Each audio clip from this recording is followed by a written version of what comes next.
अगर आपको हमारी स्टोरी अच्छी लगती हो तो लाइक एंड सब्सक्राइब जरूर कर दिया करें। धन्यवाद। जो अच्छा कर्म करता है वही परिश्रम करता है वही फल देता है। स्वर्ग और नरक ये दोनों संप्रदाय के हाथों में ही होते हैं। ईश्वर ने एक समान समस्या में कहा है, मानव बेकार है तो आपके जीवन को स्वर्ग बनाया जा सकता है, और यदि आप जीवित है तो आपके जीवन को स्वर्ग नहीं बनाया जा सकता। इस कहानी बुजुर्ग महिला की चाहत प्रेरणादायक मॉरल स्टोरी में इसी के बारे में बात की गई है। एक बुजुर्ग महिला की मौत हो गई। यमराज उसे लेने के लिए आए।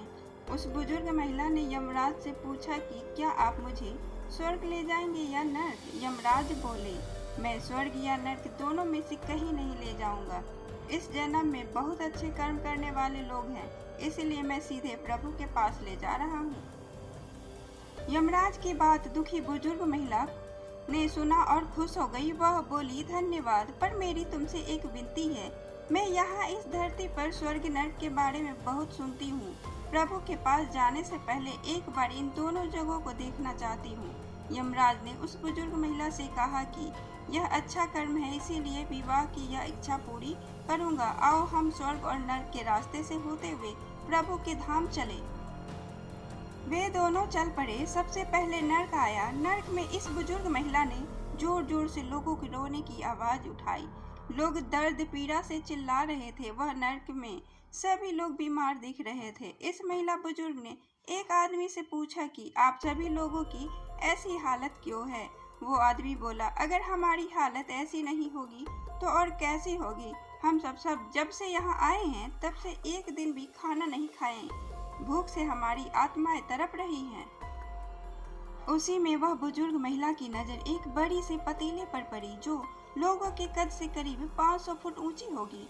वह पतीले के ऊपर एक विशाल आकृति लटकी हुई थी। उस पतीले में से अच्छी खुशबू आ रही थी। बुजुर्ग महिला ने उस आदमी से पूछा कि यह पतीले में क्या है? शख्स ने दिया जवाब, यह पतीला स्वादिष्ट खेत दिया से हर वक्त भरा रहता है। उस आदमी की बात देखकर दुखी बुजुर्ग महिला ने तुरंत उससे कहा कि इसमें बहुत खुशी है, तो क्या आप लोग पेट भर के ये खेल खाते हैं? क्यों नहीं? भूख से क्यों कष्ट सहते हैं? वो आदमी निराश होकर बोला कि कैसे खाएं? ये पतीला 500 फीट ऊंचा है और हम में से कोई भी उस पतीले तक नहीं पहुंच पाता है। उस बुजुर्ग महिला को उन सब लोगों पर तरस आ गया। वो बोलने लगी कि खेत का पतीला होते हुए भी भूख से बेहाल है। संभवतः भगवान ने यही दंड दिया होगा। यमराज ने बुजुर्ग महिला से कहा कि हमें देर हो रही है, अब हमें चलना चाहिए। दोनों चल पड़े। कुछ देर बाद ही स्वर्ग आ गया। स्वर्ग में उस बुजुर्ग महिला को शोभा हंसने की आवाज सुनाई दी। वहाँ पर लोग काफी खुश थे। उन सभी को खुश देखकर बुजुर्ग महिला भी बहुत खुश हो गई। पर ये क्या, वह स्वर्ग में भी उस बुजुर्ग महिला की नजर 500 फुट ऊंची थी। जिस पर नरक के नरक था, उसके ऊपर भी दृष्टि ही आकार लटकी हुई थी। बुजुर्ग महिला ने वहां के लोगों से पूछा कि इस पतीले में क्या है? स्वर्ग के लोगों ने कहा, इसमें बहुत स्वादिष्ट खेत है। हैरान रह गई ये बुजुर्ग महिला। उन्होंने लोगों से कहा कि ये पतीला तो 500 फीट ऊंचा है, आप लोगों तो इस तक पहुंच ही नहीं सकते। उस बुजुर्ग महिला ने कहा कि इस खाते से आप लोगों को खाना नहीं मिलेगा। आप सभी तो भूख से बेहाल होंगे। आप मुझे सब लोग फिर भी इतनी प्यारी क्यों लग रही हो? ऐसा कैसे हो सकता है? स्वर्ग में सभी लोग बोले, हम सभी लोग इस पतीले में से पेट भर खाते हैं। ये चौंका देने वाली बुजुर्ग महिला की बोली, कैसे? पतीला तो बहुत ऊंचा है। स्वर्ग में सभी लोग बोले, तो क्या हुआ? पतीला ऊंचा है तो यहाँ पर कितने सारे पेड़ हैं। ईश्वर ने पेड़, औषधि, नदी, झरना ये सब उपयोग के लिए ही बनाया है। हम सभी ने मिलकर इस पेड़ों की लकड़ी ली, फिर अनपेक्षित, फिर लकड़ी के टुकड़ों को जोड़कर विशाल सिंधी का निर्माण किया। अब उस सिंधी के साथ हम पतीले तक के खिलाड़ी हैं और सभी मिलकर खुशी का आनंद लेते हैं।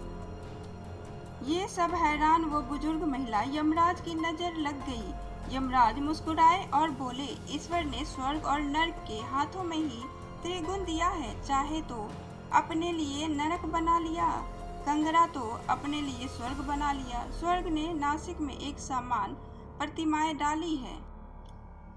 वह नर्क में भी पेड़ पौधे सब थे, पर वो सब लोग दुखी की जिंदगी वजह से अलग अलग लोगों को पीड़ा दे रहे थे।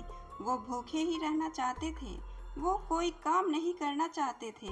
नैतिक स्टोरी स्वर्ग और नर्क दोनों हमारे हाथों में ही है। अगर हम अच्छे कर्म करें, ईमानदारी से मेहनत करें तो आपके जीवन को स्वर्ग मिल सकता है। अगर आपको हमारी कहानी बुजुर्ग महिला की चाहत प्रेरणादायक नैतिक कहानी अच्छी लगी हो तो अपने दोस्तों के साथ भी शेयर करें और कमेंट में जरूर बताएं कि कैसी लगी हमारी ये कहानी।